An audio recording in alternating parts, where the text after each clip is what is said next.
High বন্ধুরা, তোমরা আশা করছি সবাই ভালো আছো, সুস্থ আছো, যে যেখানেই আছো। আমি এখন করছি ওবেলার জন্য চিকেন কষা।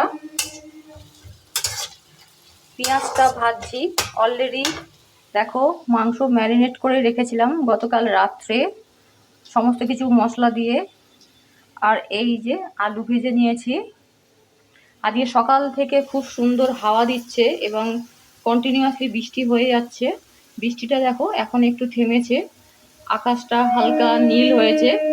এতক্ষণ ধরে বৃষ্টি হয়েই যাচ্ছিল, চারদিকে দেখতেই পাচ্ছ সবার ছাদ ভেজা। এই বর্ষাকালে ট্রেনের আওয়াজ শুনলে সত্যি মনে হয় বাড়িতে থাকতে ইচ্ছা করে না, মনে হয় কোথাও বেরিয়ে পড়ি ঘুরতে। কিন্তু রান্না করে তো খেতেই হবে।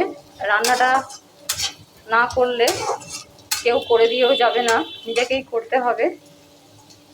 একটু আগে চা খেয়েছি দুবার আজকে। পেঁয়াজটা দেখো ভাজা ভাজা হয়ে গেছে। এরপর আমি দিয়ে দেবো ম্যারিনেট করা মাংস।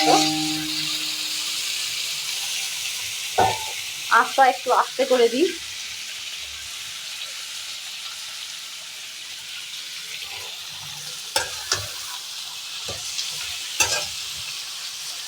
একটু আগে চিড়ে ভাজা করেছিলাম, চা খেলাম দুবার, পেটটা ভার আছে। জানি না আজকে লাঞ্চ করবো কিনা, তাও বরের জন্য অল্প করে ভাত বসাবো। ওবেলায় শ্বশুরমশাই আসছেন, সেই জন্য চিকেন কষাটা করব। আর করেছিলাম সোয়াবিনের কোপ্তা কারি, কিছু সোয়াবিনের কোপ্তা রেখে দিয়েছি, ওটা স্ন্যাক্স হিসাবে খাবো বলে ভাতের সাথে। দেখো,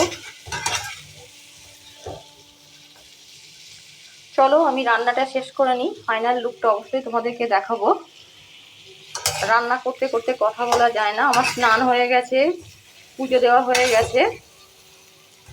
এখন চিকেনটা করে এবেলার জন্য অল্প করে ভাত বসাবো, আর তারপর ওবেলাও ভাত হবে আর চিকেন কষার সাথে।